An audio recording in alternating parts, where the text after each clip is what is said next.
नमस्कार साथियों, स्वागत है आपका एक बार फिर से। और आज के इस क्लास पे आज अपन बात करने वाले हैं राजस्थान के वन्य जीव अभ्यारण्य की।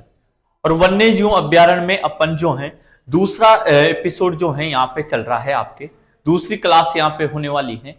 और अपन ने सबसे पहले वन्य जीव जो है, वन्य जीव संरक्षण से संबंधित अधिनियम बताया मैंने आप लोगों को। अधिनियम के साथ साथ हमने वन्य जीवों से संबंधित एक्ट कानून बनाया। कौन सी रियासत ने सबसे पहले बनाया, और उसके साथ ही अपन ने शिकार पर प्रतिबंध किसने लगाया। उसके बाद में अपन ने पढ़ा कि सिर्फ वन्य जीव पक्षी संरक्षण अधिनियम किसने बनाया।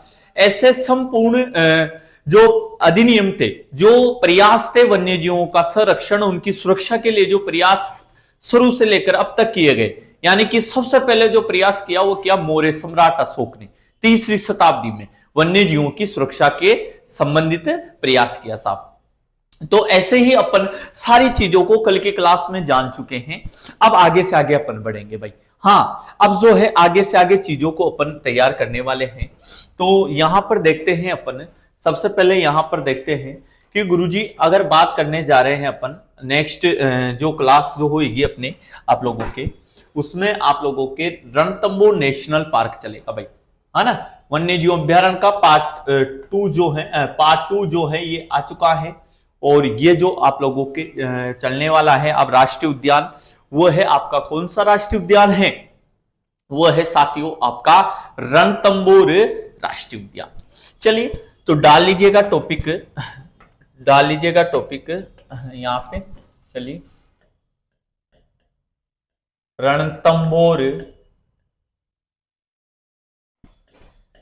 राष्ट्रीय उद्यान।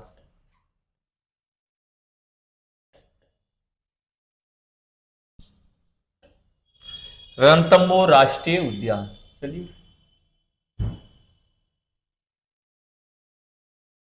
अब देखो रणथंभौर राष्ट्रीय उद्यान जो है, अगर इसकी बात अपन करते हैं तो आप लोग देखते हो कि यहां पर देखते हैं अपन कि सर रणथंभौर जो राष्ट्रीय उद्यान जो है ये कहां पर पड़ता है। सबसे पहले तो ये बताओ आप लोग मुझे। तो सबको पता है सर ये कहां पर पड़ता है, सवाई माधोपुर में पड़ता है। ये कहां पर पड़ता है, सवाई माधोपुर में ये पड़ता है। ये बात आप लोगों को ध्यान रखनी है। चलिए, इसे अभ्यारण्य का दर्जा कब दिया गया, सबसे पहले दिलाएंगे इसे अभ्यारण्य का दर्जा, ठीक है ना, अभ्यारण्य का दर्जा। और जो अभ्यारण्य का दर्जा दिया जाता है बच्चा, इसे अभ्यारण्य का जो दर्जा दिया गया वो कब दिया गया, 1 नवंबर 1956 को। अभ्यारण्य का जो दर्जा दिया गया वो कब दिया गया, 1 नवंबर 1956 को दिया जाता है। ये बात भी आप लोगों को अच्छे तरीके से ध्यान रखनी है, ठीक है ना। राष्ट्रीय उद्यान भी बन जाता है साहब ये कालांतर में, बिल्कुल बनता है कालांतर में। क्या 1 नवंबर 1980 को राष्ट्रीय उद्यान का दर्जा इसे दे दिया जाता है, ठीक है। तो लिखिएगा यहां पे राष्ट्रीय उद्यान का दर्जा, लिखिए राष्ट्रीय उद्यान का, राष्ट्रीय उद्यान का दर्जा। और राष्ट्रीय उद्यान का दर्जा जो है वो आप लोगों को कब दिया गया, तो ये भी 1980 में दिया जाता है, ठीक है ना। 1980 में इसे राष्ट्रीय उद्यान का दर्जा दे दिया जाता है। ये बात भी आपको ध्यान रखनी है, किसकी, रणथंभौर नेशनल पार्क की, ठीक है ना बच्चों। तो ये बात आप लोगों को अच्छे तरीके से ध्यान रखनी है। गुरुजी अगर इसकी बात की जाए तो ध्यान रखिएगा 1 नवंबर 1980, 1 नवंबर 1980 को दिया जाता है। यह बात आप लोगों को अच्छे तरीके से ध्यान रखनी है, ठीक है। 1 नवंबर 1980 को दिया गया, ठीक है। चलिए, फिर उसके बाद आप लोगों से पूछा जाए कि सर ये जो राष्ट्रीय उद्यान है, अगर बात की जाए तो ये जो यहां पर जो है कौन कौन सी नदियां बहती हैं उसकी भी चर्चा अपन यहां से करेंगे। सारी इंपॉर्टेंट बातें जो है मैं यहां पे बताने वाला हूं, तो ध्यान रखिएगा। यह चंबल व बनास नदियों से नदियों से गिरा हुआ है। यह चंबल वो बनास नदियों से गिरा हुआ है। ये बात भी आपको अच्छे तरीके से ध्यान रखनी है। चलिए, यह उद्यान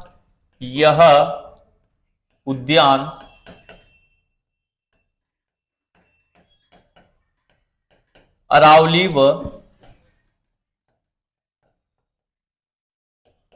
विंध्याचल पर्वतमालाओं के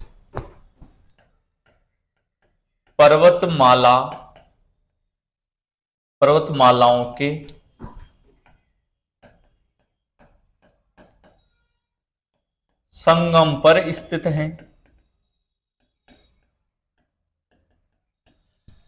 पर स्थित है। यह उद्यान अरावली व विंध्याचल पर्वतमालाओं के संगम पर स्थित है। यह बात भी आप लोगों को अच्छे तरीके से ध्यान रखनी है कि ये अरावली और विंध्याचल पर्वतमालाओं के संगम पर स्थित हैं। ये बात भी आपको अच्छे तरीके से ध्यान रखनी है। ठीक है, चलेगा। यहां पर टाइगर प्रोजेक्ट भी चला था। इसके उपनाम भी हैं साहब। चलो तो उपनाम इसे देखते हैं। उपनाम क्या क्या है इसके उपनाम, ठीक है ना, और किस किस उपनाम से इसे जाना जाता है। तो उपनाम अरावली, एक तरफ तो अरावली है, ये देखो आप, ये इस प्रकार से देखोगे तो ये इधर तो आ गई आपकी अरावली आ जाएगी, ठीक है ना, और इस प्रकार से देखोगे आप लोग तो इधर आ गई आप लोगों की विंध्याचल पर्वतमाला, विंध्याचल पर्वत, और यहां पर है ये आपका रणथंबोर नेशनल पार्क, ठीक है ना, रणथंबोर नेशनल पार्क, ठीक है ना। चलिएगा, तो ये बात आप लोगों को अच्छे तरीके से ध्यान रखनी है, ठीक है ना। चलिएगा, अब बात करने जा रहा हूं आगे की। तो इसके उपनाम में से बाघों की भूमि भी कहते हैं इसे, बाघों की भूमि भी इसे कहा जाता है, ठीक है ना। बाघों की क्या कहा जाता है, बाघों की भूमि भी इसे कहा जाता है, बाघों की क्रीड़ा स्थली भी इसे कहा जाता है, ठीक है ना। बाघों की क्रीड़ा स्थली इसे कहा जाता है। भारतीय बाघों का घर इसे कहा जाता है, भारतीय बाघों का घर भी इसे कहा जाता है, बाघों की भूमि भी इसे कहा जाता है, और बाघों की क्रीड़ा स्थली भी इसे कहा जाता है। यह बात आप लोगों को ध्यान रखनी है। बाघों का खेलने की स्थली बोलते हैं, ठीक है ना। चलिए, उसके बाद में क्या बोलते हैं, land of the tiger, land of the tiger, land of the tiger भी इसे ही कहा जाता है। तो बाघों की भूमि, बाघों की क्रीड़ा स्थली इसे बोला जाता है, और भारतीय बाघों का घर भी इसे बोला जाता है। यह बात आप लोगों को ध्यान रखनी है। लैंड ऑफ द टाइगर, ठीक है ना, लैंड ऑफ द टाइगर इसे बोला जाता है। यह बात आप लोगों को अच्छे तरीके से ध्यान रखनी है। उतारो इसके उपनाम, उतार लो साहब इसके उपनाम, फिर आगे की बात जो है अपन यहां से करने वाले हैं। चलिएगा, चलिए, तो यहां पर साहब टाइगर प्रोजेक्ट भी चला था, 1973 में चला था। पहले यहां तक जो है आप लोग ध्यान रखेंगे, 1973 में चला था टाइगर प्रोजेक्ट। पहले आप जो है यहां से यहां तक ध्यान रखोगे कि गुरुजी, चलिए, लैंड ऑफ द टाइगर, भारतीय बाघों का घर, बाघों की क्रीड़ा स्थली और बाघों की भूमि इसे कहा जाता है। यह बात आपको ध्यान रखनी है, ठीक है। चलेगा,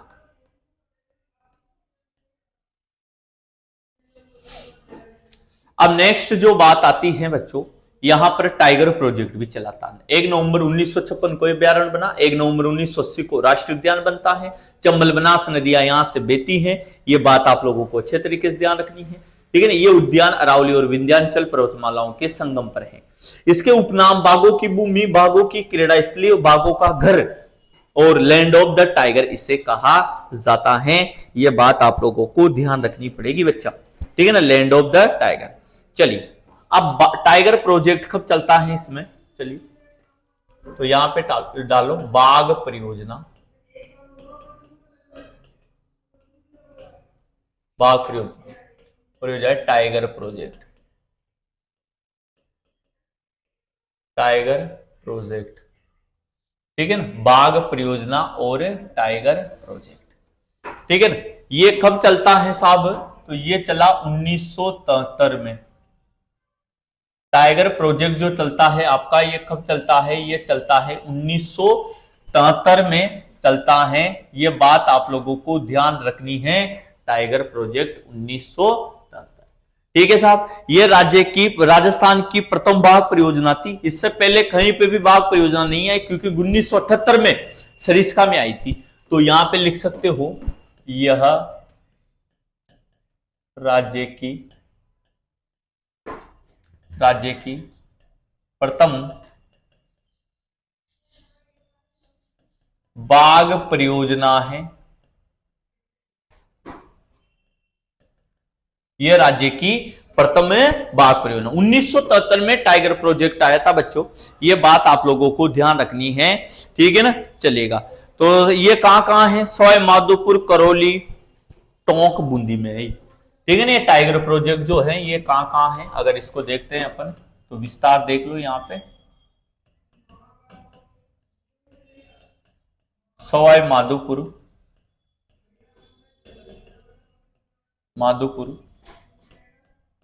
टोंक, करौली और बूंदी, ठीक है ना। सवाई माधोपुर, टोंक, करौली और बूंदी, ये 4 जिलों में फैली थी ये परियोजना, ठीक है ना भाई। सवाई माधोपुर, टोंक, करौली, बूंदी, ठीक है ना। ये बात आप लोगों को ध्यान रखनी है। चलिएगा उतार लो ऐसे कैसे। चलिए अब भैया यहां पर बात करने जा रहे हैं अपन कि अगर इसे देखते हैं अपन क्षेत्रफल में, इसे देखते हैं अपन क्षेत्रफल में, तो ध्यान रखिएगा यह क्षेत्रफल में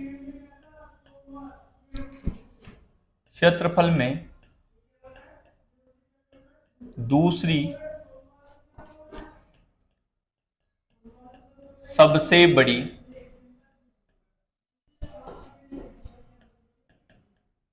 बाघ परियोजना है।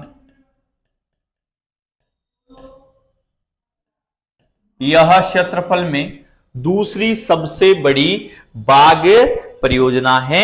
यह बात आप लोगों को अच्छे तरीके से ध्यान रखनी है, ठीक है ना। चलिएगा इस बाघ परियोजना का जन्मदाता कौन है, चलो ये भी बता दो अगर आप लोगों को याद है तो।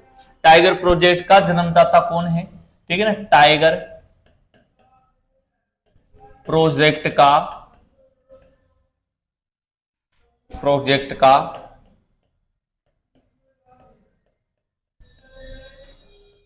जन्मदाता वो है आपके डॉक्टर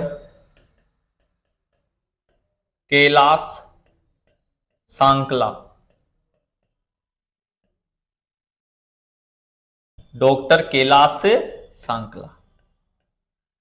तो टाइगर प्रोजेक्ट का जन्मदाता किसे माना गया है, डॉक्टर कैलाश सांकला को टाइगर मैन ऑफ इंडिया के नाम से जानते हैं। Tiger man of India, tiger man of India के नाम से इसे जाना जाता है। यह बात आपको ध्यान रखनी है, किन्हें, डॉक्टर कैलाश सांकला को। ये कहां से, इनका संबंध जोधपुर से थे, ठीक है ना बच्चों, कहां से थे ये, जोधपुर से थे। और आप लोगों को याद रखना है tiger man of the India के नाम से इन्हें जाना जाता है। बहुत बढ़िया भाई, बहुत बढ़िया। चलिएगा अब यहां पर बात करते हैं अपन कि सर इस राष्ट्रीय उद्यान में दर्शनीय स्थल कौन कौन से हैं, ठीक है ना। तो यहां पर देखते हैं अपन दर्शनीय स्थल, ठीक है ना। तो पहला दर्शनीय स्थल आएगा आपके त्रिनेत्र गणेश मंदिर, ठीक है ना, त्रिनेत्र गणेश मंदिर। फिर भैया यहां पर क्या है, कुकर घाटी है, कुकुर घाटी, ठीक है ना। यहां पर क्या है भैया, पद्मला तालाब है, तालाब है। यहां पर क्या है भैया, गुप्त गंगा भी है, गुप्त गंगा भी यहां पर आप लोगों को देखने को मिलेगी, गुप्त गंगा भी है यहां पे, ठीक है ना। उसके बाद में अगर आप लोग देखते हो तो यहां पर प्रसिद्ध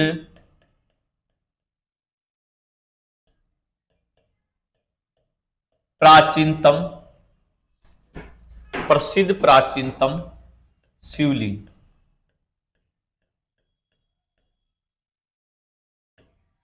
प्रसिद्ध प्राचीनतम शिवलिंग, उतारते जाइए आप लोग। कुत्ते की छतरी भी यहां पर बनी हुई है, कुकुर घाटी है ना, हाँ चलो लिख लो, कुत्ते की छतरी,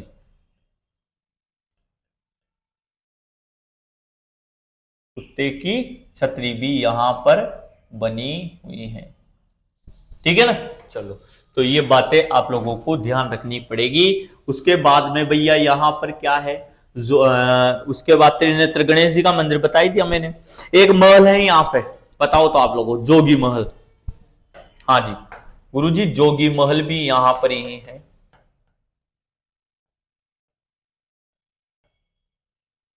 जोगी महल भी यहां पर ही है, जोगी महल। तो ये प्रसिद्ध दर्शनीय स्थल आप लोगों को याद रखने पड़ेंगे, आप लोगों को प्रसिद्ध दर्शनीय स्थल जो हैं आप लोगों को याद रखने पड़ेंगे।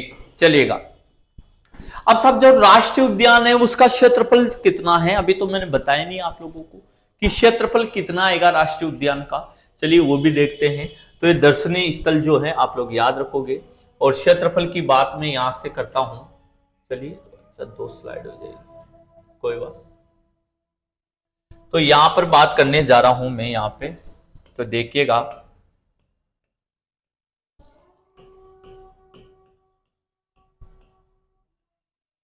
दर्शनीय स्थल, दर्शनीय स्थल। और भैया दर्शनीय स्थल तो बता ही दिया आपने सर, ये तो बता ही दिया आपने दर्शनीय स्थल। अब जो बात करने जा रहा हूं मैं वो है राष्ट्रीय उद्यान का क्षेत्रफल, राष्ट्रीय उद्यान का कुल क्षेत्रफल, कुल क्षेत्रफल, केवल राष्ट्रीय उद्यान का ध्यान रखना है आपको, कुल क्षेत्रफल। तो भैया इसमें राष्ट्रीय उद्यान का कुल क्षेत्रफल जो है वह कितना आ जाएगा आपके, तो ये आ जाएगा 282.03 किलोमीटर स्क्वायर, 282.03 किलोमीटर स्क्वायर आ जाएगा। ये बात आपको ध्यान रखनी है। अब ये जो क्षेत्रफल है ना, ये केवल सवाई माधोपुर में है, ध्यान रखना आप इस चीज को, केवल सवाई माधोपुर में, केवल सवाई माधोपुर में, केवल सवाई माधोपुर में है। ये बात आप लोगों को अच्छे तरीके से याद रखनी पड़ेगी कि गुरुजी ये जो है आप लोगों का ये सिर्फ कहां है, केवल सवाई माधोपुर में है। क्षेत्रफल की दृष्टि से अगर आप लोग देखते हो तो दूसरा सबसे बड़ा राष्ट्रीय उद्यान है। क्षेत्रफल में अगर अपन देखते हैं यहां से, तो दूसरा सबसे बड़ा राष्ट्रीय उद्यान है। चलिए उतार लो आप ऐसे कैसे ही, चलिए तो ध्यान रखो,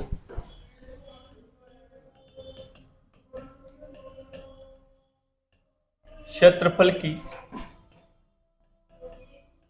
दृष्टि से दूसरा बड़ा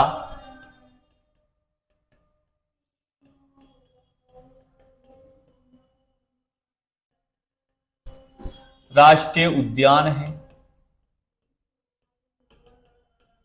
क्षेत्रफल की दृष्टि से दूसरा सबसे बड़ा राष्ट्रीय उद्यान है, यह बात ध्यान रखनी है आपको। उसके बाद यह राज्य का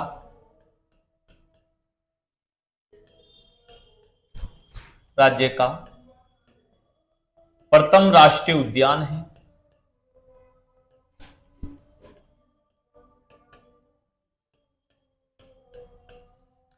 यह राज्य का प्रथम राष्ट्रीय उद्यान है। यह बात भी आप लोगों को ध्यान यहां से रखनी है। चलिए दूसरी इंपॉर्टेंट बात, यह लाल सिर वाले तोतों के लिए प्रसिद्ध है। प्रसिद्ध है, यह लाल सिर वाले तोतों के लिए प्रसिद्ध हैं। यह भी बात आपको ध्यान है रखनी है। यहां पर भैया एक और इंपॉर्टेंट चीज पाई जाती है, तो ध्यान रखिएगा। यहां पर काला गरुड़ पाया जाता है। यहां पर क्या पाया जाता है? काला गरुड़ पाया जाता है। यह बात भी आप लोगों को अच्छे तरीके से ध्यान रखनी है। चलिए लिखते जाओ। यहां पर ध्यान दीजिएगा, यहां पर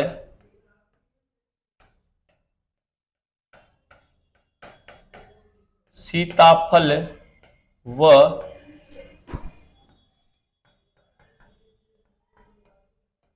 दोक के वन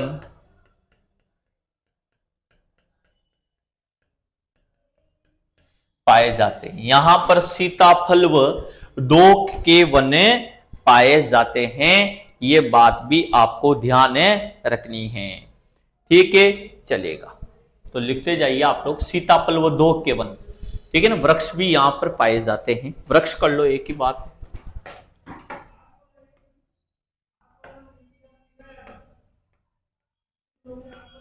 वृक्ष पाए जाते हैं।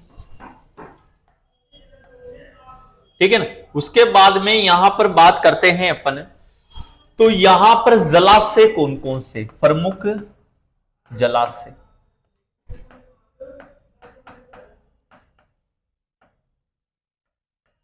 प्रमुख जलाशय।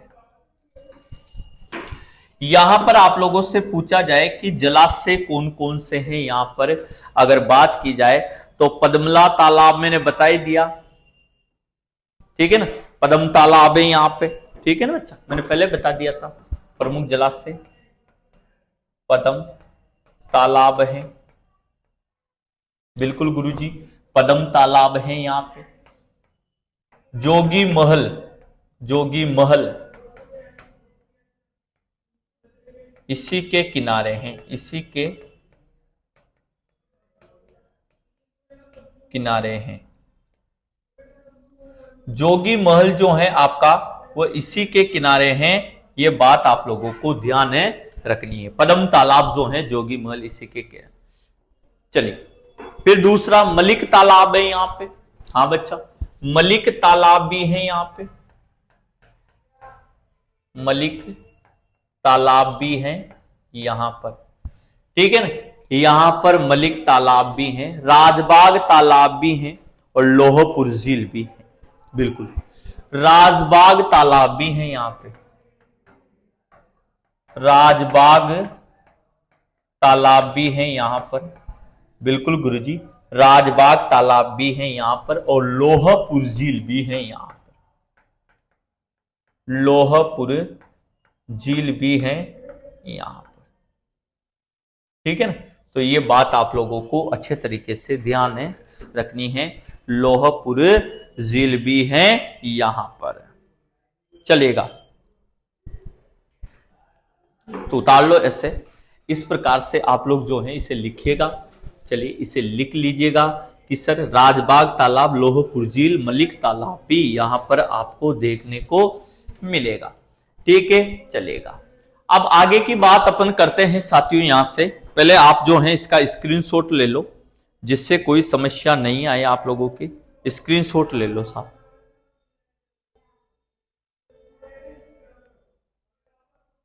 चलेगा, तो यहां पर और भी इंपॉर्टेंट चीजें हैं जिनकी बातें अपन यहां से करने वाले हैं। चलिएगा, बहुत इंपॉर्टेंट चीजें हैं जो आप लोगों को ध्यान यहां से रखनी है। चलिए, पदम तालाब जोगीमल इसी के किनारे हैं, बिल्कुल गुरुजी। मलिक तालाब यही है, राजबाग तालाब यही है, और लोहपुर झील भी यहां पर ही है। लोहपुर जो झील है ना, वो भी यहां पर ही है। ये बात आप लोगों को अच्छे तरीके से ध्यान रखनी है, ठीक है, चलेगा। अब बात करते हैं अपन कि सर, नेक्स्ट बात करते हैं कि सर 28 जून 2008 को, पहली बात 28 जून 2008 को देश में प्रथम बार बाघ विस्थापन की घटना। 28 जून 2008 को देश में प्रथम बार बाघ विस्थापन की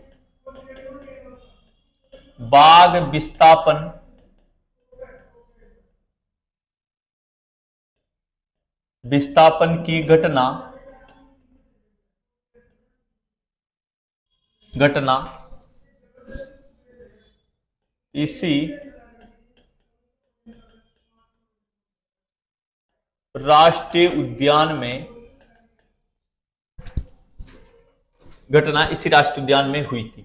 मतलब यहां से बाघों को ले जाया गया था। 28 जून 2008 को देश में प्रथम बार बाघ विस्थापन की घटना इसी राष्ट्रीय उद्यान में हुई थी। ये बात आप लोगों को अच्छे तरीके से ध्यान रखनी है, ठीक है ना। ये बात आप लोगों को अच्छे तरीके से ध्यान रखनी है। और यहां से सुल्तान बाग और बबली बागिन को, बिल्कुल साथियों, सुल्तान बाग आदमखोर हो गए थे, तो ध्यान रखिएगा यहां से सुल्तान बाग व बबली बागिन को, यहां से सुल्तान बाग व बबली बागिन को सरिस्का में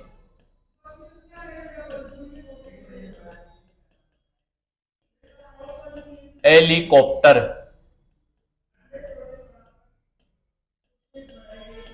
के माध्यम से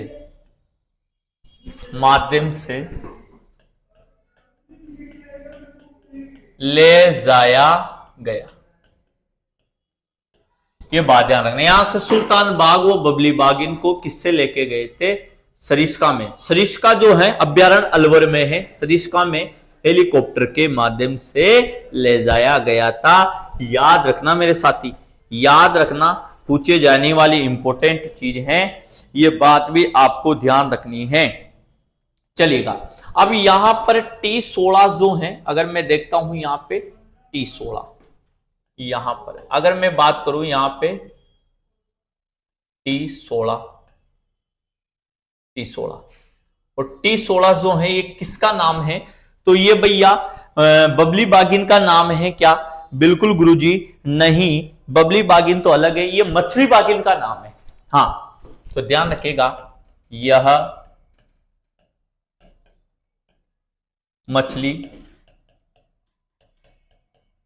बागिन का नाम है। यह मछली बागिन का नाम है, यह बात ध्यान रखना। चलिए, अब ये मछली बागिन भैया ये रणथंभौर की क्वीन कहलाती, रणथंभौर की रानी है ये। तो उपनाम क्या क्या है इसके? उपनाम क्या क्या है? ये है आपकी रणथंभौर की क्वीन है, ठीक है ना। कैमरा क्वीन भी इसे बोलते हैं, कैमरा क्वीन भी इसे बोला जाता है, ठीक है ना। कैमरा क्वीन भी इसे बोला जाता है, बिल्कुल। रणथंभौर की क्वीन भी इसे बोला जाता है। जालरा वाली रानी भी इसे बोला जाता है, जालरा वाली रानी भी इसे बोला जाता है, बिल्कुल गुरुजी। कैमरा क्वीन भी इसे बोला जाता है, जालरा वाली रानी भी इसे बोला जाता है, बिल्कुल। और क्या बोलते हैं सर इसे? तो इसे बोलते हैं क्रोकोडाइल किरण, क्रोकोडाइल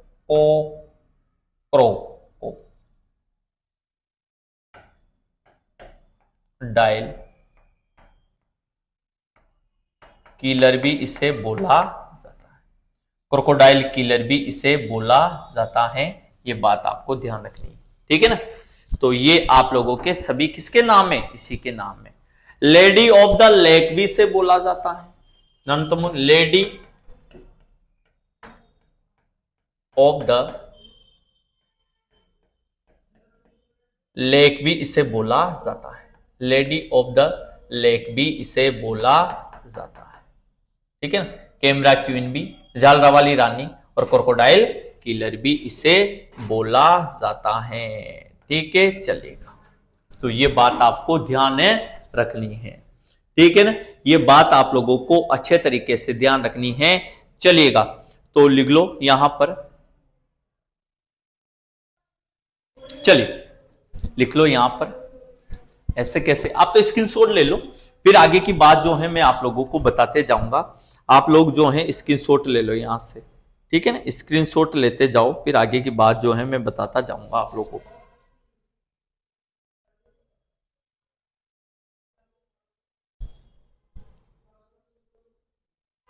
चलिएगा,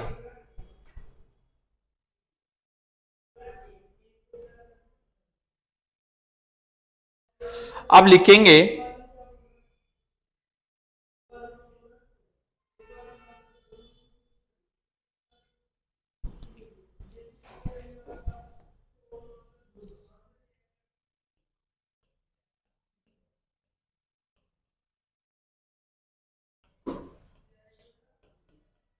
फिल्मकार नल्ला मथु ने, फिल्मकार नल्ला मथु ने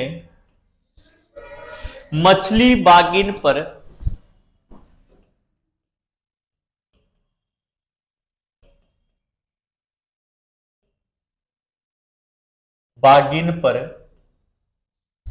फिल्मकार नल्ला मथु ने मछली बागिन पर एक फिल्म डॉक्यूमेंट्री तैयार की थी। फिल्मकार नल्ला मथु ने, ध्यान रखिएगा बच्चों, मछली बागिन पर एक फिल्म डॉक्यूमेंट्री तैयार की थी। ये बात आप लोगों को ध्यान रखनी है, ठीक है, चलेगा। एक और आती है भैया यहां पे T17, यह कृष्णा बागिन का नाम है, यह कृष्णा बागिन का नाम है, ठीक है ना। ये बात भी आप लोगों को अच्छे तरीके से ध्यान रखनी है। T17 जो है आप लोगों को ध्यान रखना है, T17 ये कृष्णा बागिन का नाम है, याद रखनी पड़ेगी आप लोगों को ये बात, ठीक है ना बच्चों, याद रखनी पड़ेगी आप लोगों को, इंपॉर्टेंट बात है ये, बात आप लोगों को अच्छे तरीके से याद रखनी पड़ेगी। चलो, तो ये था आप लोगों का रणथंबोर नेशनल पार्क। जी गुरुजी, रणथंबोर नेशनल पार्क जो है आप लोगों के सामने बता दिया गया है कि रणथंबोर जो नेशनल पार्क है, अगर इसको मैं देखता हूं यहां से, तो आप लोग देखोगे कि गुरुजी ये जो है ये आप लोगों के कहां पर पड़ता है, तो ये पड़ता है साफ सफाई माधोपुर में, और इस पर तो मूवी भी बन चुकी है। यहां पर बात करूं मैं तो ध्यान रखिएगा, यह रणथंबोर दुर्ग के आसपास का क्षेत्र में विस्तृत है। यह रणथंबोर दुर्ग के आसपास के क्षेत्र में विस्तृत है। पक्षी विहार, और ये है बच्चा आपका भरतपुर,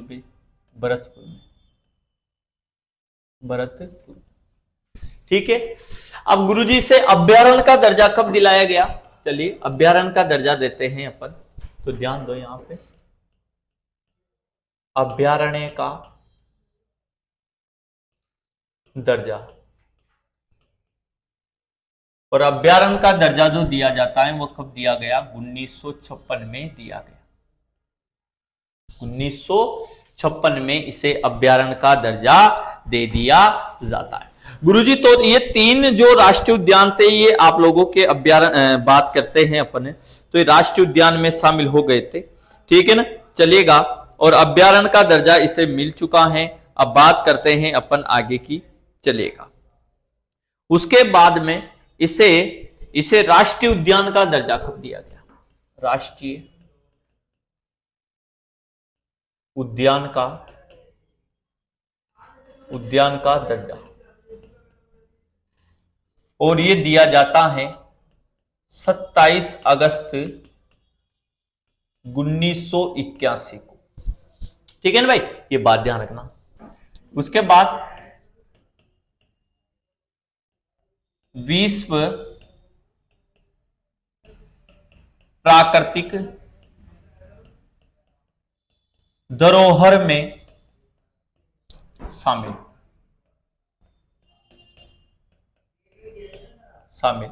विश्व प्राकृतिक धरोहर में शामिल 1985। विश्व प्राकृतिक धरोहर में कब शामिल हो जाता है? ये 1985 में शामिल होता है। ये बात आप लोगों को अच्छे तरीके से ध्यान यहां से रखनी है। तो विश्व प्राकृतिक धरोहर में भी शामिल करवा दिया सर आपने, चलेगा। नेक्स्ट बात जो है अपन करते हैं, ठीक है, चलेगा। यह स्वर्णिम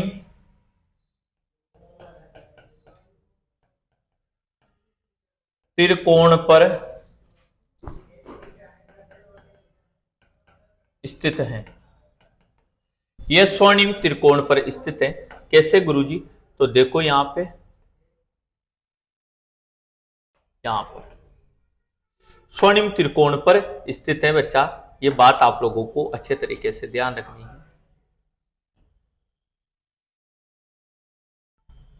बहुत बढ़िया, ठीक है, चलिए। स्वर्णिम त्रिकोण पर, तो ये स्वर्णिम त्रिकोण पर दिल्ली, इधर तो आ गया दिल्ली, जयपुर और आगरा, और यहां पर है NH 27,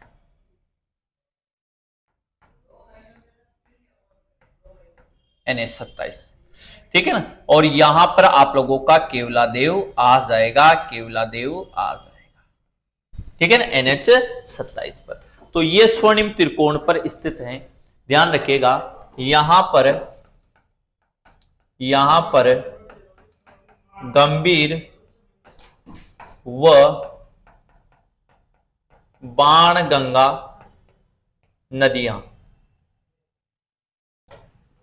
यहां पर गंभीर व बाणगंगा नदियां बहती हैं।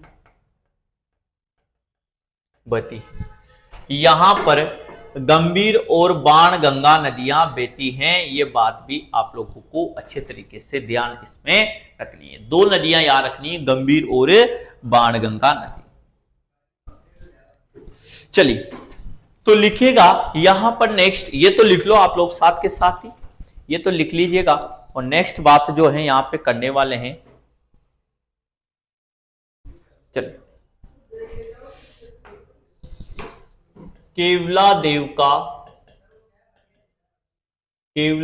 का निर्माण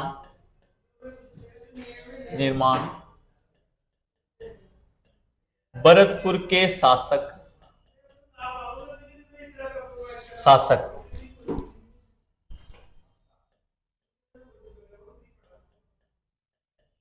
बिशन सिंह द्वारा, भरतपुर के शासक बिशन सिंह द्वारा स्विट्जरलैंड की जिलों के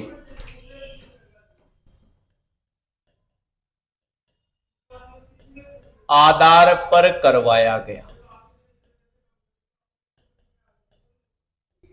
करवाया गया।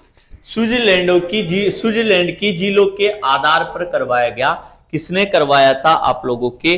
तो ये करवाया आपके किसने? बिशन सिंह ने करवाया था। चलिए लिखते जाइए। चलो फिर उसके बाद डॉक्टर सलीम अली के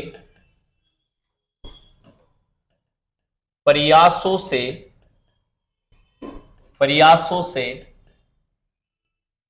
इसे 1956 में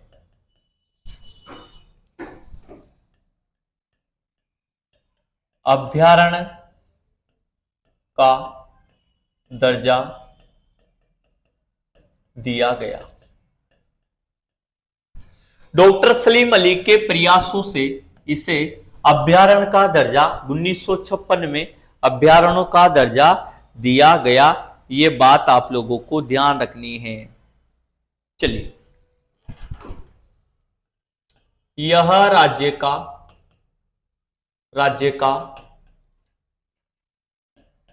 दूसरा राष्ट्रीय उद्यान है। राष्ट्रीय उद्यान है, ठीक है ना। यह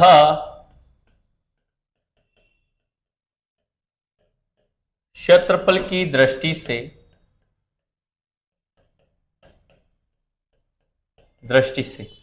यह क्षेत्रफल की दृष्टि से सबसे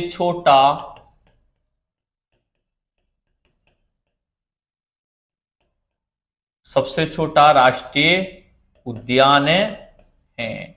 तो ये बात भी आप केवलादेव राष्ट्रीय गना पक्षी विहार जो है, ये राष्ट्रीय उद्यान है, ये भरतपुर में पड़ता है मेरे साथियों। और इसे अभयारण्य का जो दर्जा दिया गया था वो 1956 में दिया गया। कब दिया गया था? 1956 में दिया गया था। ये बात आप लोगों को अच्छे तरीके से ध्यान रखनी है। तो केवलादेव की यहां पर बात की जा रही थी। अभयारण्य का दर्जा 1956 में मिलता है। और ध्यान रखिएगा, राष्ट्रीय उद्यान का दर्जा 27 अगस्त 1981 को दिया गया। विश्व प्राकृतिक धरोहर में 1985 में शामिल होता है। स्वर्णिम त्रिकोण पर है और दो नदियां यहां पर बनती। ये रहा स्वर्णिम त्रिकोण। एक तरफ तो चले जाइए दिल्ली, इधर जयपुर और इधर हो जाएगा आपका आगरा। दिल्ली, जयपुर और आगरा, ये बात आप लोगों को ध्यान यहां से रखनी है। तो स्वर्णिम त्रिकोण में भी ये आता है। फिर आपने बताया कि सर इसका निर्माण है भरतपुर के शासक बिशन सिंह के द्वारा स्विट्जरलैंड की झीलों के आधार पर करवाया था। बिल्कुल सही बात बताई। और डॉक्टर सलीम अली के प्रयासों से 1956 में इसे अभयारण्य का दर्जा दिया जाता है। यह राज्य का दूसरा राष्ट्रीय उद्यान है। पहला कौन सा था? रणथंभौर था।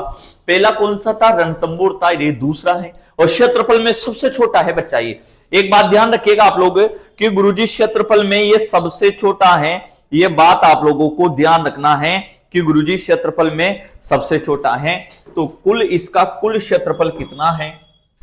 तो ध्यान दीजिएगा, कुल क्षेत्रफल जो है इसका कितना आ जाएगा? कुल क्षेत्रफल इसका कितना आ जाएगा? वो है 28.73 किलोमीटर स्क्वायर।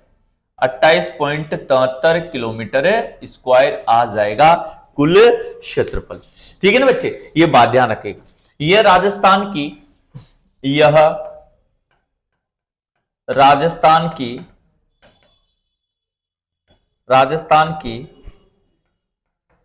प्रथम नमभूमि है। यह राजस्थान की प्रथम नमभूमि है। यानी कि 1 अक्टूबर, यानी कि रामसर साइट का दर्जा इसे कब दिया गया? रामसर साइट का जो दर्जा दिया गया है, साइट का दर्जा जो दिया गया इसे कब दिया जाता है? 1 अक्टूबर 1981 को दिया जाता है। 1 अक्टूबर 1981 को दिया जाता है रामसर साइट का दर्जा। ठीक है ना, ये बात आप लोगों को ध्यान रखनी है। रामसर साइट का दर्जा कब दिया गया है? 1 अक्टूबर 1981 को दिया जाता है। ठीक है साहब, तो रामसर साइट में भी ये शामिल हैं। चलिएगा, अब आगे की बात अपन करते हैं। तो यहां से रामसर साइट की बात हो गई सर, और यहां पर बहुत सारी विशेषताएं हैं जो आप लोगों को याद रखनी है। ठीक है ना, ये विश्व प्राकृतिक धरोहर में शामिल एकमात्र अभ्यारण्य है। ये बात ध्यान रखिएगा आप लोग, तो ध्यान रखिएगा, यह विश्व प्राकृतिक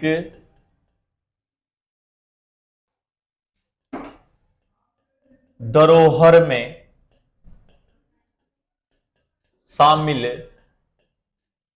यह विश्व प्राकृतिक धरोहर में शामिल राज्य का एकमात्र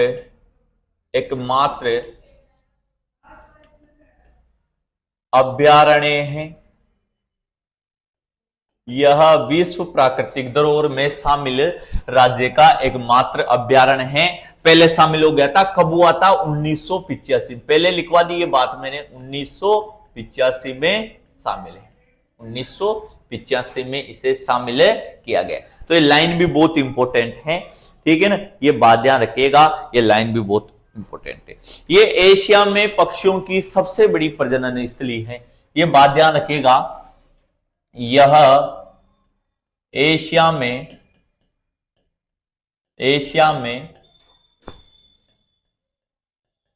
सबसे बड़ी एशिया में सबसे बड़ी पक्षियों की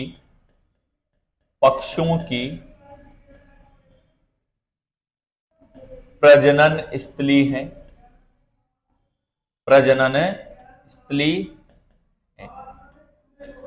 ठीक है, और इसे ही पक्षियों का स्वर्ग कहा जाता है। पक्षियों का स्वर्ग इसे कहा जाता है। पक्षियों का स्वर्ग इसे कहा जाता है। यह बात आप लोगों को ध्यान यहां से रखनी है। तो पक्षियों का स्वर्ग किसे बोला जाता है? केवलादेव को बोला जाता है। ठीक है ना, चलिए, अब यहां पर एक घास भी पाई जाती है बच्चा। हां, यहां पर एक घास भी पाई जाती है, तो ध्यान रखिएगा, यहां पर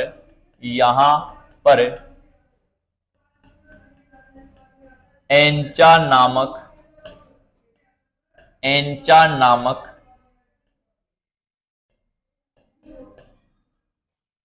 घास पाई जाती हैं, जिसमें विदेशी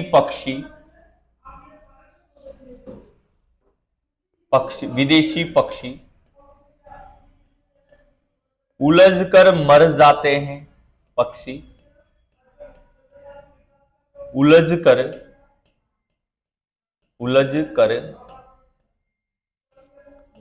मर जाते हैं। ये बात भी आपको ध्यान रखनी है। ठीक है ना बच्चा, जिस पर विदेशी पक्षी उलझकर मर जाते हैं। एंचा नामक घास कहां पर पाई जाती है? ये एंचा, ठीक है ना, एंचा नामक घास जो है ये कहां पर पाई जाती है? ये पाई जाती है आप लोगों की कहां पर? ये है केवलादेव में। ऐसे कैसे छापते जाइए आप लोग, केवलादेव में पाई जाती है। चलिए, तो यहां पर जो है शीतकाल में अगर मैं देखता हूं, तो ध्यान देना बच्चा, शीतकाल में यहां पर शीतकाल के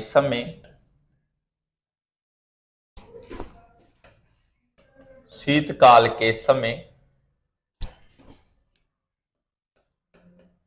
साइबेरियन क्रेन प्रवास करने आते हैं।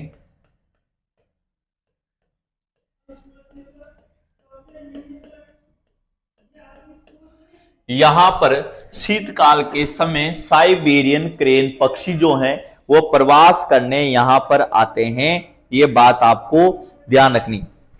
चलिए, साइबेरियन क्रेन। गुरुजी क्रेन का मतलब क्या होता है? क्रेन मतलब सारस, सारस, ठीक है ना। यहां पर दुर्लभ तोते भी पाए जाते हैं, तो लिखो लाइन बनाकर, यहां पर लाल गर्दन वाले, हाँ जी, यहां पर लाल गर्दन गर्दन वाले दुर्लभ तोते पाए जाते हैं। यहां पर लाल गर्दन वाले दुर्लभ तोते भी पाए जाते हैं। ये भी बहुत इंपॉर्टेंट बात है, उतारते जाइएगा। चलिएगा, फिर गुरुजी बात की जाए, यहां पर राज्य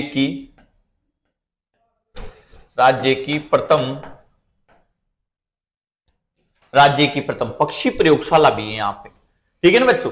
राज्य की प्रथम जो है, यहां पर लेबोरेटरी भी यहां पर बनी हुई है, तो ध्यान रखिएगा, प्रथम पक्षी प्रयोगशाला स्थापित की गई हैं,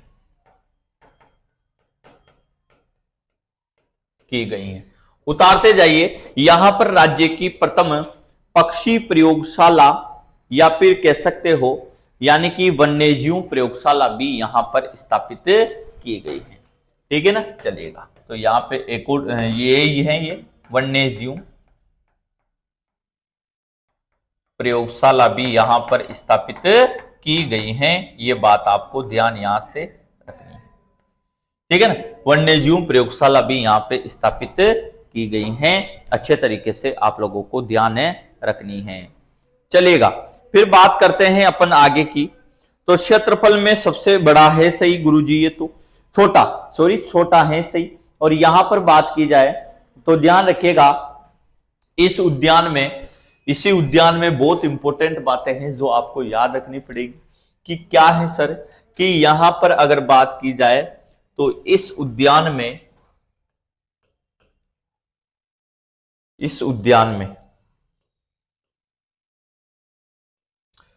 कदम्ब के वृक्ष भी पाए जाते हैं, ठीक है ना। इस उद्यान में कदम्ब के वृक्ष भी पाए जाते हैं, तो ध्यान रखिएगा, इस उद्यान में कदम्ब के वृक्ष पाए जाते हैं, ठीक है ना। ये भी बात आपको ध्यान यहां से रखें, कदम्ब जो है इसके वृक्ष भी यहां देखने को मिलेंगे। दूसरी इंपॉर्टेंट चीज क्या है कि गुरुजी यहां पर छिछली कम गहरी छिछली कम गहरी पानी की झीलें पाई जाती हैं, ये भी बात आपको ध्यान रखनी है, ठीक है ना। छिछली कम गहरे पानी की झीलें पाई जाती हैं, ठीक है ना। और इसका निर्माण भी तो स्विट्जरलैंड की झीलों के आधार पर ही तो करवाया था। दूसरी इंपॉर्टेंट चीज, इस उद्यान का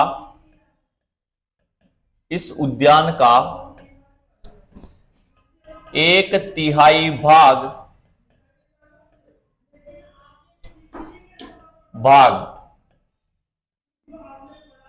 इस उद्यान का 1/3 भाग जल से घिरा हुआ है। इस उद्यान का 1/3 भाग जल से ढका हुआ है या घिरा हुआ है, ये बात भी आपको ध्यान रखनी है। तीनों के तीनों पॉइंट जो है साथ के साथ ही आप लोग जो है उतार लीजिएगा साथ के साथ। चलिए नेक्स्ट लाइन, यहां पर राज्य का दूसरा सर्प उद्यान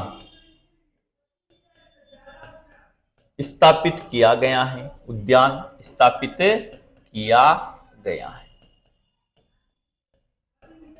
ठीक है ना, ये बात ध्यान रखनी। तो साहब प्रथम कौन सा है, फिर नोट लगा के एक बात यहां ही लिख लो, प्रथम सर्प उद्यान, प्रथम सर्प उद्यान वो है जवाहर सागर,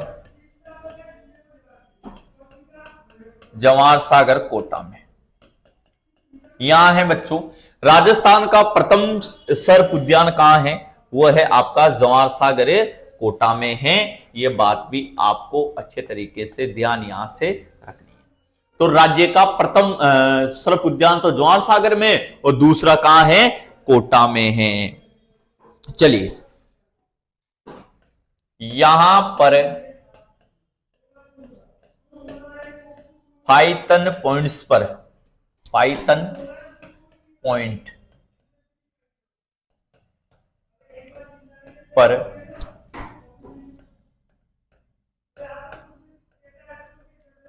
अजगर देखे जाते हैं,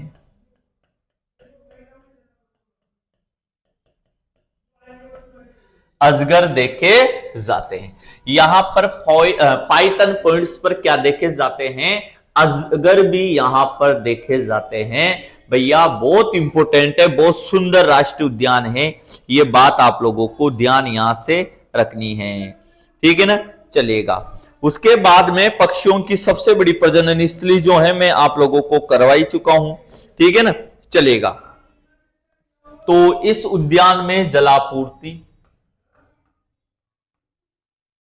इस उद्यान में जलापूर्ति अजान बांध से, अजान बांध व गोवर्धन डैम से होती हैं।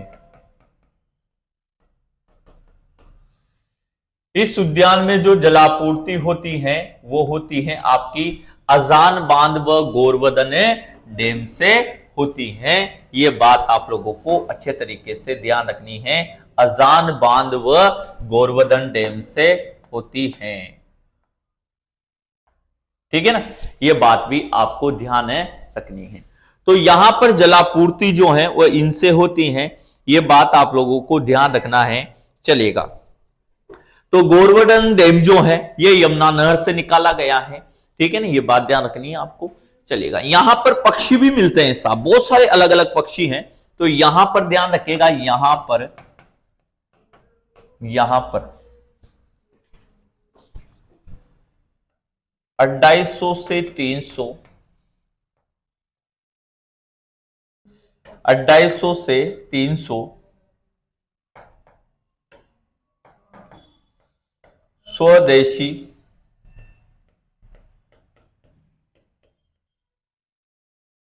स्वदेशी पक्षियों की प्रजाति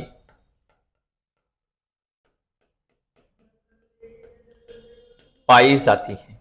यहां पर 250 से 300 स्वदेशी पक्षियों की प्रजाति पाई जाती है। विदेशी पक्षी तो यहां देखने को मिलेंगे से, लेकिन स्वदेशी पक्षियों की चहचहाट, यहां का सौंदर्य वातावरण, मतलब आप देखकर इस राष्ट्रीय उद्यान को अभिभूत हो जाओगे कि सर इस प्रकार का भी कोई राष्ट्रीय उद्यान होता है क्या। बिल्कुल, तो ये बात आपको ध्यान रखनी है, गोवर्धन डैम से भी होती है, ये बात ध्यान रखनी है। ठीक है साहब, चलिए। तो उतार लीजिएगा ऐसे के ऐसे ही, उतार लीजिएगा ऐसे कैसे। सर्वाधिक विदेशी पक्षियों के लिए प्रसिद्ध है, ये बात ध्यान नहीं रखना। यह उद्यान सर्वाधिक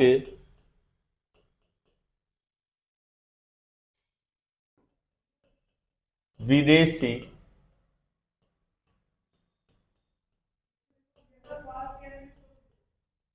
पक्षियों के लिए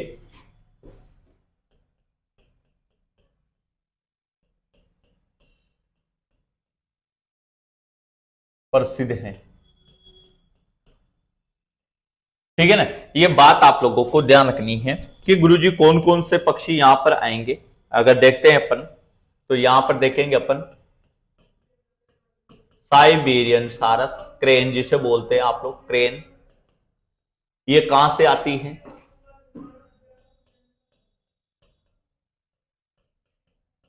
साइबेरिया, रूस से।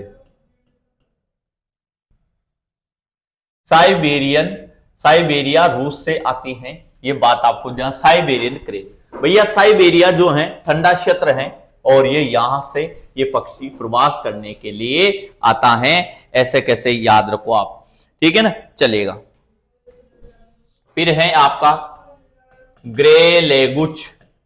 ग्रे लेगुच ये भी कहां से आता है? ये भी साइबेरिया से ही आता है। साइबेरिया से ही आता है। ये बात आपको ध्यान रखनी है।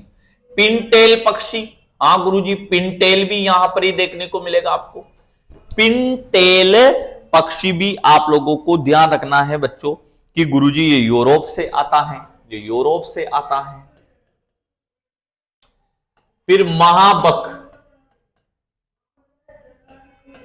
महाबक और महाबक जो है ये भी कहां से आता है? यूरोप से आता है। ठीक है ना भाई। महाबक ये पक्षी का नाम है, महाबक। ये भी कहां से आएगा? आपके यूरोप से ही आता है। ग्रेट पिनियल, ठीक है ना, ग्रेट पिनियल, पिनियल ये जो है पीओके से आता है। ठीक है ना। जम्मू कश्मीर वाला जो क्षेत्र है, जम्मू कश्मीर, पाक ऑक्यूपाइड कश्मीर, जम्मू कश्मीर का क्षेत्र, यहां से भी आप लोगों के एक पक्षी देखा जाता है, वह है ग्रेट पिनियन। प्रसिद्ध पक्षी बता रहा हूं आप लोगों को जो एग्जाम में पूछे जाए। साइबेरियन क्रेन तो सब जानते हैं सब, लेकिन आपके एनसीईआरटी में दिए हुए हैं ये पक्षी जो आपको याद रखने पड़ेंगे। ठीक है ना। चलो फिर एक हो जाएगा मेलॉर्ड, हो जाएगा मेलार्ड पक्षी, मेलार्ड पक्षी। और गुरुजी ये भी यूरोप से आता है। मेलार्ड पक्षी ये भी कहां से आता है? यूरोप से आता है। मेलार्ड के बाद में आप लोगों के पिनटेल हो गया, महाबक हो जाता है, रोजी फोल्डर, रोजी फोल्डर, रोजी फोल्डर। और ये भी कहां से आता है? रोजी फोल्डर ये भी आपका यूरोप से आता है, यूरोप से आता है। ठीक है ना भाई। तो ये आपको याद रखने पड़ेंगे। पिनटेल यूरोप से आएगा, बिल्कुल गुरुजी। ठीक है ना, पिनटेल यूरोप से आएगा। ठीक है ना। महाबक यूरोप से, ग्रेट पिनियन पीओके से, मेलोड पक्षी यूरोप से, रोजी फोल्डर यूरोप से, ग्रे लेगुच साइबेरिया से। तो ये हो गया आपका केवलादेव गना पक्षी विहार राष्ट्रीय उद्यान। केवलादेव गना पक्षी विहार राष्ट्रीय उद्यान हो जाएगा। ठीक है ना भाई। चलिए, तो ये था आपका केवलादेव। अच्छे तरीके से याद रखना पड़ेगा आप लोगों को, अच्छे तरीके से ये याद रखना पड़ेगा आप लोगों को। ठीक है, चलिएगा। अब नेक्स्ट जो है यहां पर आगे की बात जो है अपन करने वाले हैं। ठीक है ना। आगे की बात जो है, अब दो तो राष्ट्रीय उद्यान हो गए अपने, रणथंभौर हो गया, केवलादेव हो गया। अब कौन सा चलेगा गुरुजी? अब आएगा मुकुंदरा हिल्स से राष्ट्रीय उद्यान। चलो ये उतार लो आप लोग, ये ध्यान नहीं रखना, ये यहां से चला था केवलादेव, ये यहां से चला था बच्चा केवलादेव। फिर इसके बाद में अपन ने ये क्षेत्रफल और सारी डिटेल लिखी। फिर उसके बाद में अपन ने वन्य जीव प्रयोगशाला भी यहां पर है। उसके बाद में यहां पर डॉक्टर सलीम अली की कर्मस्थली भी यहां पर है। ठीक है ना। डॉक्टर सलीम अली की कर्मस्थली भी यहां पर है, ये बात आपको ध्यान रखनी है। तो अलग से लिख देता हूं, अलग से, डॉक्टर सलीम अली की कर्मस्थली, कर्मस्थली इसी उद्यान में थी, है ना भाई। डॉक्टर सलीम अली की कर्मस्थली इसी उद्यान में थी, ये बात आपको ध्यान रखनी है। ठीक है। तो डॉक्टर सलीम अली की कर्म स्थली इसी उद्यान में आप लोगों को देखने को मिलेगी। ठीक है, चलो हटा दे क्या इनको, चलिए हटा दो साहब।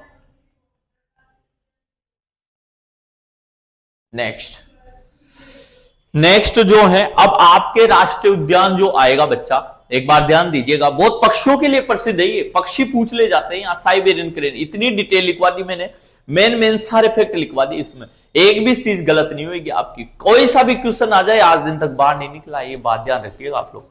ठीक है, अब बात करने जा रहा हूं मैं, यहां से बात करने जा रहा हूं मुकुंदरा हिल्स राष्ट्रीय उद्यान। पहले इसका मुकुंदरा नहीं था भैया, पहले इसका राजीव गांधी था, बदल दिया जाता है, सरकारें बदलती हैं तो नाम भी बदल जाते हैं। हाँ गुरुजी, सरकारें बदलेगी तो नाम तो बदलेंगे से, उसमें तो कोई दिक्कत है नहीं है। चलो तो ध्यान रखिएगा, डाल रहा हूं टॉपिक मुकुंदरा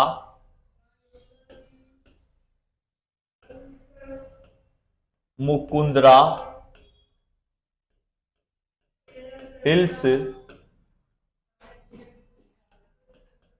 राष्ट्रीय उद्यान। राष्ट्रीय उद्यान, और ये जो राष्ट्रीय उद्यान है ये कहां है, ये है कोटा प्लस चित्तौड़गढ़।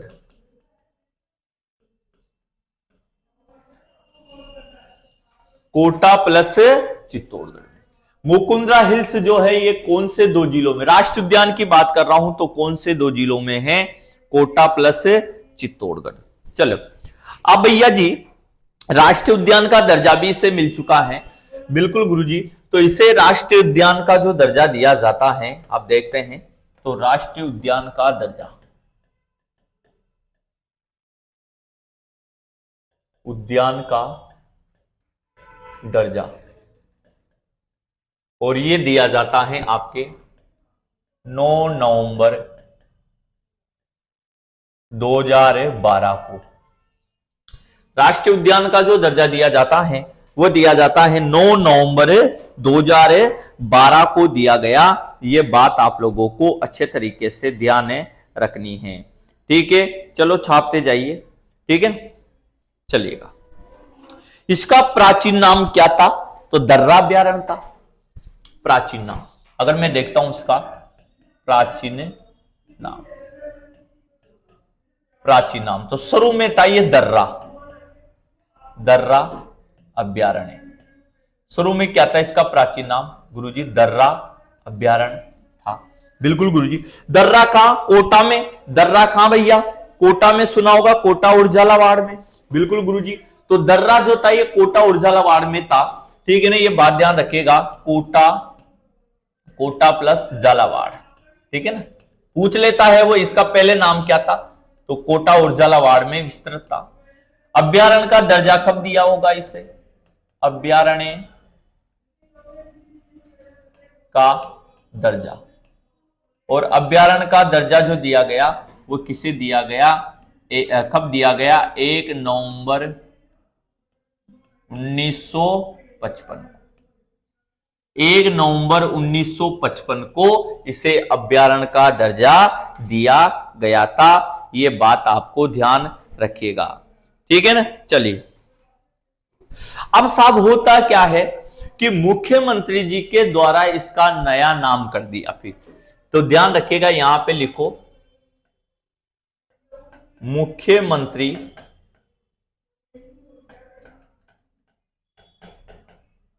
अशोक गहलोत द्वारा इसका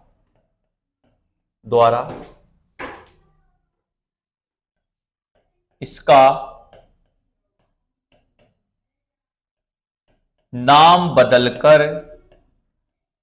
बदलकर मुख्यमंत्री अशोक गहलोत द्वारा इसका नाम बदलकर Rajiv Gandhi national park, Rajiv Gandhi national park कर दिया गया।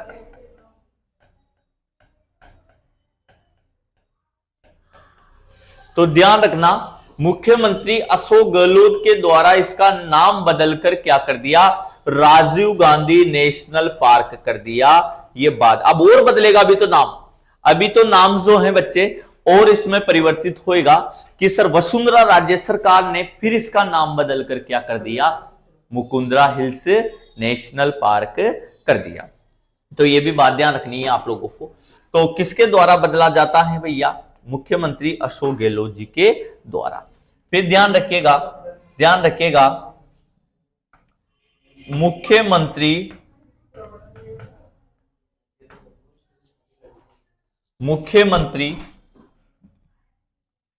वसुंधरा राजे सिंधिया द्वारा, वसुंधरा राज्य सिंधिया द्वारा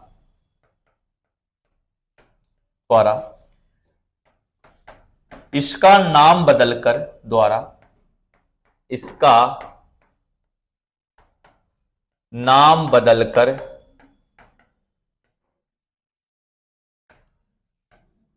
मुकुंदरा हिल्स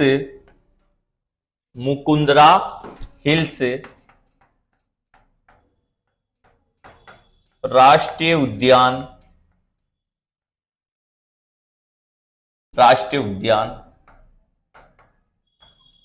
कर दिया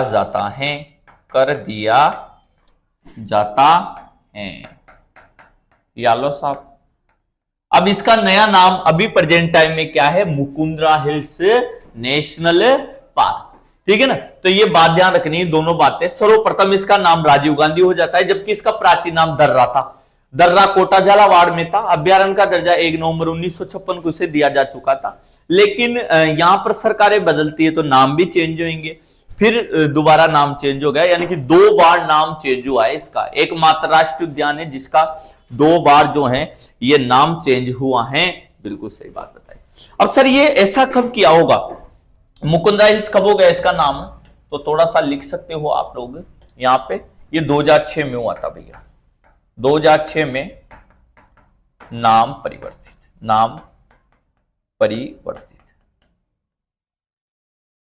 2006 में नाम परिवर्तित इसका हुआ था। बस इतना सा याद रखो कि मुकुंदरा हिल्स जो है किसने किया, तो श्रीमती वसुंधरा राजे सिंधिया के द्वारा यहां पर किया जाता है। ये बात आपको ध्यान रखनी। चलो अभी तो बहुत सारी बातें हैं साहब, टाइगर रिजर्व भी है इसके अंदर, बहुत सारी इंपोर्टेंट जो है यहां पर बातें हैं, बहुत सारी इंपोर्टेंट जो है। तो राष्ट्रीय उद्यान का दर्जा कब दिया जाता है इसे, राष्ट्रीय उद्यान का दर्जा की बात करते हैं तो ध्यान रखिएगा राष्ट्रीय उद्यान का दर्जा। ठीक है ना बच्चा, कि गुरुजी इसे राष्ट्रीय उद्यान का दर्जा कब दिया गया, तो ध्यान दो, राष्ट्रीय उद्यान का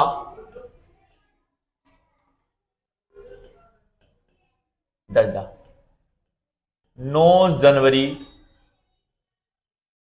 2012 को। राष्ट्रीय उद्यान का दर्जा कब दिया जाता है बच्चा, इसे 9 जनवरी 2012 को दिया जाता है। चलिए अब बताइए मुझे, यह राज्य का तीसरा राष्ट्रीय उद्यान है।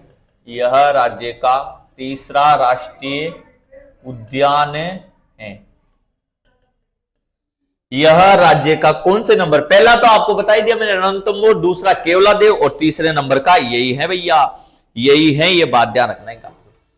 उसके बाद में यह क्षेत्रफल की दृष्टि से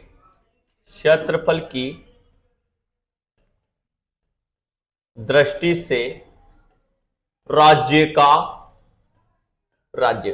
अब बताना है आपको कौन से नंबर का है। मैंने पहले भी आप लोगों को बता दिया कि सर 3 बार रिपीट कर दी ये चीज। तो यह क्षेत्रफल की दृष्टि से राज्य का सबसे बड़ा राष्ट्रीय उद्यान है।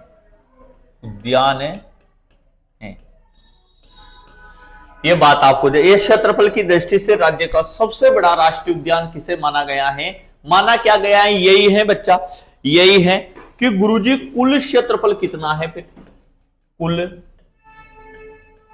क्षेत्रफल अब बताओ। तो वो है 297.62 किलोमीटर स्क्वायर। 297.62 किलोमीटर स्क्वायर जो है इसका क्या है, कुल क्षेत्रफल है। ये बात आप लोगों को अच्छे तरीके से ध्यान है रखनी है, ठीक है ना। चलिए अब साहब यहां बाघ परियोजना भी लागू हो जाती है, ठीक है ना। तो ध्यान रखिएगा, वर्ष 2013 में इसे बाघ परियोजना का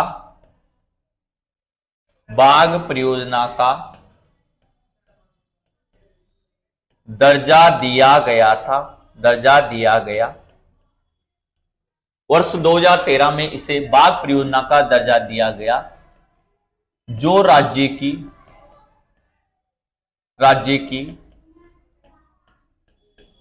तीसरी बाघ परियोजना है। बाघ परियोजना राज्य की तीसरी बाघ परियोजना है। मैं बता ही चुका, पहली रणथंभौर, दूसरी सरिस्का, तीसरी मुकुंदरा। सब चीजें आप लोगों को याद है, बस चीजों को याद करने के लिए आपको मेहनत करनी पड़ेगी। चलिएगा, मेहनत करनी पड़ेगी। चलिए अब साहब यहां क्या क्या दर्शनीय स्थल, बाघ परियोजना अलग से पढ़ाऊंगा भाई मैं, कौन कौन से जिले में है। मुकुंदरा हिल्स टाइगर रिजर्व अलग आएगा, ये पूरे ही टाइगर रिजर्व की एक क्लास रहेगी पूरी अलग। तो आप ये मत सोचो कि सर यहां नहीं बता रहे, ठीक है ना। तो ये सारी चीजें जो है अलग से पढ़ाने वाला हूं। चलिए अब आप लोग लिखिएगा, यहां पे ध्यान रखिएगा, इस उद्यान में या इस उद्यान क्षेत्र में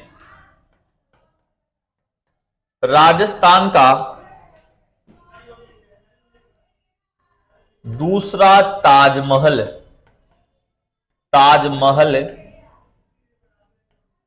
के नाम से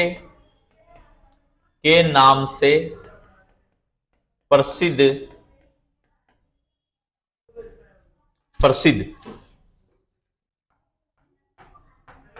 अबली मिनी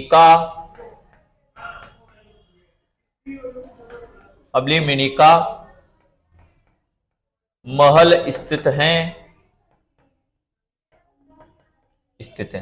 जिसका निर्माण राव मुकुंद सिंह ने करवाया था। लिख लो अगर आप लोग लिखना चाहो तो, जिसका निर्माण मुकुंद सिंह हाड़ा ने करवाया था। दूसरा, राजस्थान का दूसरा ताजमहल बोलते हैं, राजस्थान का दूसरा हाड़ौती का ताजमहल बोलते हैं, जिसका निर्माण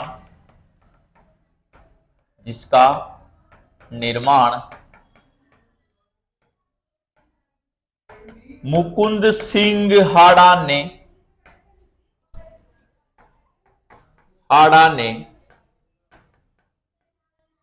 करवाया था, जिसका निर्माण मुकुंद सिंह हाड़ा ने करवाया था।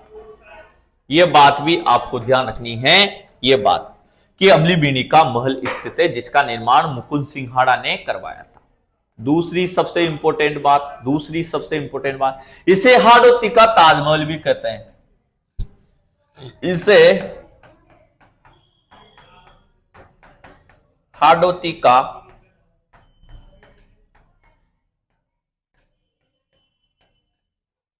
ताजमहल भी कहा जाता है।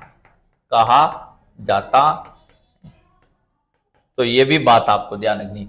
तो इसे क्या कहा जाता है बच्चों, इसे हाड़ौती का ताजमहल भी कहा जाता है, जिसका निर्माण मुकुंद सिंह हाड़ा ने करवाया था। जिसका निर्माण किसने करवाया था? मुकुंद सिंह हाड़ा ने करवाया था। तो यह था आपका राष्ट्रीय उद्यान का दर्जा। 9 जनवरी को मिलता है। कब मिलता है? 9 जनवरी 2012 को। यह राज्य का तीसरा राष्ट्रीय उद्यान है, क्षेत्रफल की दृष्टि से सबसे बड़ा है, क्षेत्रफल इतना है। बाघ परियोजना 2013 में बनी, तीसरी बाघ परियोजना है। और हाड़ौती का इसे क्या कहते हैं? यहां पर अबली मिनी का महल है भाई, अबली मिनी का महल बहुत शानदार है, जाना कभी देखने आप लोग अबली मिनी, जिसे हाड़ौती का ताज। तो राजस्थान का ताजमहल किसे कहा जाता है? जसवंतड़ा को कहा जाता है, याद ही रखिएगा आप। राजस्थान का ताजमहल जो है ये किसे कहा जाता है? तो ये है जसवंत थड़ा। और जसवंत थड़ा कहां है? यह है जोधपुर में, जोधपुर। ठीक है भाई, जसवंत थड़ा को कहा जाता है। तो थोड़ा सा ये जो है आप लोगों को अच्छे तरीके से याद रखना है। ठीक है, चलिए अब साहब इसी राष्ट्रीय उद्यान की बात करते हैं अपन यहां पे। तो ध्यान रखिएगा, यहां पर गागरोनी तोता पाया जाता है। गागरोनी तोता, चलो गागरोनी तोता ही डालो आप तो। गागरोनी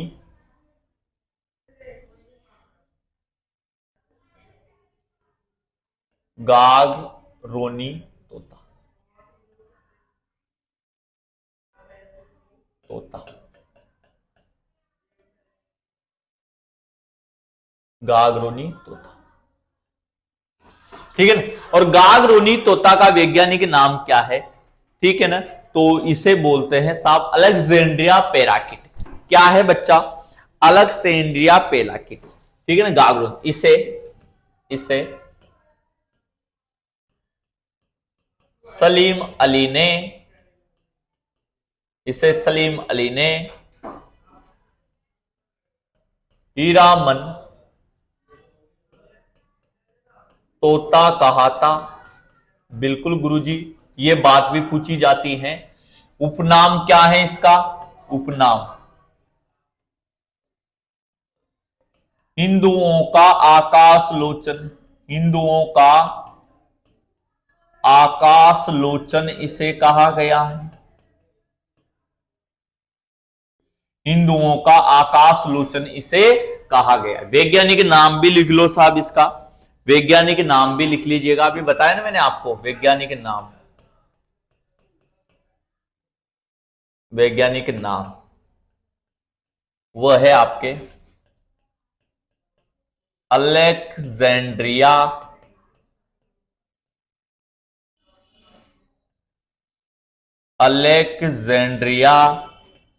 पेराकिट। अलेक्जेंड्रिया पेराकिट, ये बात भी आपको ध्यान रखनी है। ये इसका क्या है? वैज्ञानिक नाम है।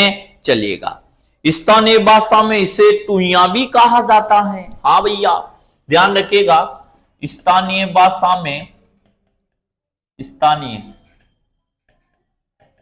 भाषा में इसे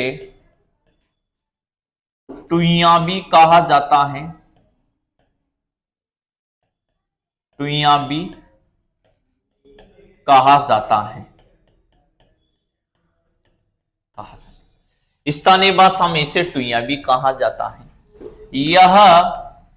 यह मनुष्य की तरह हूबहू नकल करता है।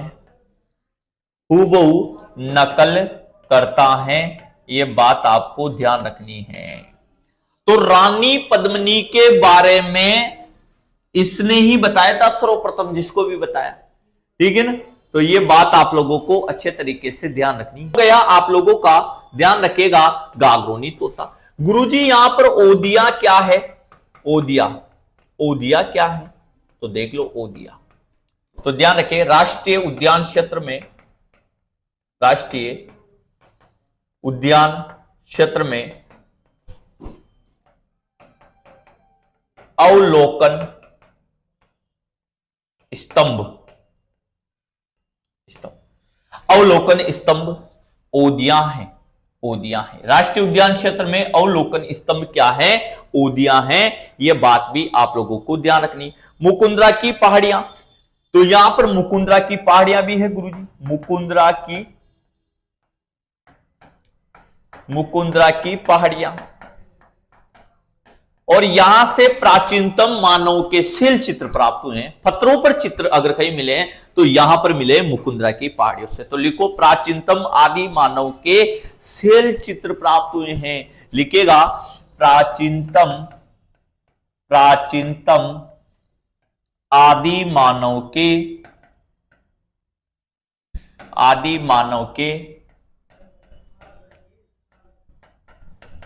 शिल चित्र प्राप्त हुए हैं। तो ये बात ध्यान रखनी। प्राचीनतम आदि मानव के यहां पर शैल चित्र जो हैं प्राप्त हुए हैं। ये भी आ रहा मुकुंदरा की पहाड़ियां। ठीक है, चलिएगा। अब बारी जो आती है बच्चा, वो दर्शनीय स्थल भी है यहां पर। ठीक है ना, दर्शनीय स्थल भी है यहां पर। तो प्रमुख दर्शनीय स्थल टॉपिक डाल लीजिएगा, प्रमुख दर्शनीय स्थल।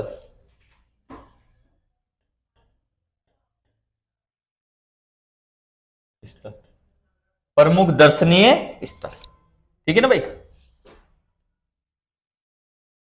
अब जो ये प्रमुख दर्शनीय स्थल हैं, अगर मैं इनकी बात करता हूं तो यहां पर सबसे इंपॉर्टेंट चीज है कि गुरुजी क्या है वह, चलिए, तो वह है आप लोगों का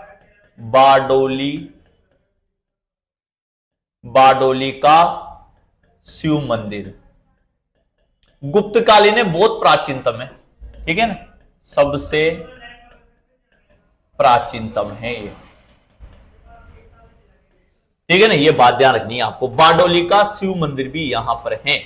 ठीक है ना, ये कहां है गुरुजी? ये है राउतबाटा में, राउतबाटा चित्तौड़गढ़ में, राउतबाटा चित्तौड़गढ़ में। ठीक है ना, बारडोली का शिव मंदिर। 2-4 पॉइंट रह रहे हैं। संत पीपा जी की छतरी, गुरुजी यहां पर ही है, संत पीपा जी की, ठीक है ना, छतरी, संत पीपा जी की छतरी, वो भी कहां है? इसी राष्ट्रीय उद्यान क्षेत्र में आएगी। ठीक है ना बच्चा, वो भी कहां आएगी? इसी राष्ट्रीय उद्यान क्षेत्र। अबली मीणी का महल बता दिया मैंने। ठीक है ना, फिर आएगी आपके मीटे शाह की दरगाह, मीटे शाह की दरगाह, वो भी यही है। ठीक है ना, वो भी यही मिलेगी आपको। फिर उसके बाद अबली मीणी का महल, अभी बता दिया मैंने, अबली मीणी का महल, हाडोती का ताजमहल कहते हैं इसे, हाडोती का ताजमहल इसे कहा जाता है, अबली मीणी का महल, वो भी यहां पर ही है आप लोगों का। ठीक है ना भाई, अबली मीणी का महल जिसे हाडोती का ताजमहल कहा जाए। गागरोन दुर्ग भी यही है, राउटा महल भी यही है। ठीक है ना, राउटा महल, और राउटा महल भी यही है। उसके बाद गागरोन दुर्ग, जल दुर्ग है ये, गागरोन दुर्ग जो है वो भी यहां पर है, गागरोन दुर्ग इसी अभ्यारण्य क्षेत्र में आता है। ये बात आप लोगों को ध्यान रखनी है। ठीक है, और अंतिम लाइन लिख लो, यह आहू व कालीसिंध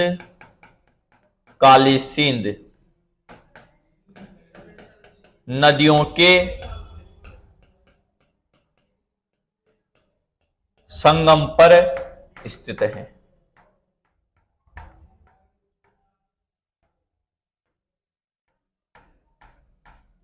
ठीक है ना, तो यह आहू और कालीसिंध नदियों के संगम पर स्थित है। तो दोस्तों ये आप लोगों को ध्यान रखनी है प्रमुख दर्शनीय स्थल। ठीक है ना, एक है यहां पे भीम चौरी, ठीक है ना, भीम चौरी। ठीक है, ये 7 प्रमुख दर्शनीय स्थल है भैया। इसमें जलापूर्ति चंबल से होती है। अंतिम लाइन लिख लो, इस उद्यान में जलापूर्ति चंबल नदी से होती है, या लोसा से होती है। तो ये हो गया मुकुंदरा हिल्स नेशनल पार्क, जिसकी पूरी कंप्लीट डिटेल मैंने आपको बताई है। देखो आप, मुकुंदरा हिल्स जो है यहां से चले थे अपन, सबसे पहले इसको अभ्यारण्य का दर्जा दिया जाता है। दर्राता इसका पहले नाम कोटाजाला वार्ड में था, अभ्यारण्य 1 नवंबर 1955 को बन गया। अशोक गहलोत जी ने इसका नाम राजीव गांधी कर दिया। फिर वसुंधरा राज्य सरकार ने इनका नाम क्या कर दिया? मुकुंदरा हिल्स कर दिया। कब कर दिया गुरुजी? 2006 में कर दिया। बिल्कुल गुरुजी। फिर आप लोगों ने बताया कि राष्ट्रीय उद्यान का दर्जा 9 जनवरी 2012 को दिया है इसे, बिल्कुल। उसके बाद ये राजस्थान का तीसरा है राष्ट्रीय उद्यान, क्षेत्रफल में सबसे बड़ा है। देख लो आप, 297.62 किलोमीटर क्षेत्रफल है इसका, तो सबसे बड़ा है ये 2013 में टाइगर प्रोजेक्ट और राज्य की तीसरी बाघ परियोजना है। इस उद्यान में दूसरा ताजमहल है राजस्थान का, जिसे हाडोती का ताजमहल भी कहते हैं। पहला ताजमहल जसवंतड़ा है राजस्थान का, ताजमहल जसवंतड़ा को बोलते हैं। ठीक है। और हाडोती का ताजमहल किसे कहा जाता है? अबली मीणी का महल को कहा जाता है। तो यालो साहब। फिर गागरोनी तोता हूबहू मनुष्य की तरह नकल करता है, यही मिलेगा कोटा में, ठीक है। हिंदुओं का आकाशलोचन अलेक्जेंडर पैराकिट। तो अलाउद्दीन खिलजी का दिमाग तभी तो खराब हुआ था जब राघव चेतन को तोते ने बताई, तोते ने उनको बताई। तो मतलब ऐसा बताया कि महाराज एक ऐसी परिवी है इस दुनिया में, अगर इतनी सी खरोच आ जाए तो खून की नदियां बह जाए, और आम रस भी अगर धारण करती है तो बिल्कुल दिखता है। मतलब ऐसी सुंदरता का वर्णन किया कि महाराज का हो गया दिमाग खराब। तभी तो जाके भैया साका हुआ है यहाँ पे, ठीक है ना। तो आप लोगों को पता है, तो ये गागरोनी तोता तो विलुप्त हो चुका है वर्तमान में। तो ये जो है वर्तमान में विलुप्त हो चुका है, संकटग्रस्त है ये, ठीक है ना। पहले संकटग्रस्त था, वर्तमान में विलुप्त है, कहीं नहीं मिलता, बहुत महंगा तोता होता है। अवलोकन स्तंभ ओदियां कहलाती है यहाँ पे। और प्रमुख पहाड़ियां प्राचीनतम आदि मानव के शैल चित्र यहां से प्राप्त हुए हैं, ठीक है। बारडोली का शिव मंदिर सबसे प्राचीन है भैया, गुप्त कालीन है ये, राउतबाटा चित्तौड़गढ़ में। संत पीपा जी की छतरी, मीठे साग की दरगाह, अबली मीणी का महल, राउटा तालाब, गांगरोन दुर्ग, जल दुर्ग है ये। कौन सा दुर्ग है ये? जल दुर्ग, जल दुर्ग है ये, ठीक है ना। भीम चौरी बिल्कुल सही, संत पीपा की छतरी बिल्कुल सही। तो ये सब चीजें आपको याद रखनी है, ठीक है। तो दीजिए मुझे इजाजत, अब नेक्स्ट एपिसोड में आप लोगों के लेकर आ रहा हूं राज्य के प्रमुख वन्य जीव अभ्यारण्य। जब तक बने रहिए ताज के साथ और अब करते रहिए अपनी तैयारी को बेहतरीन तरीके से मजबूत। जय हिंद, जय भारत।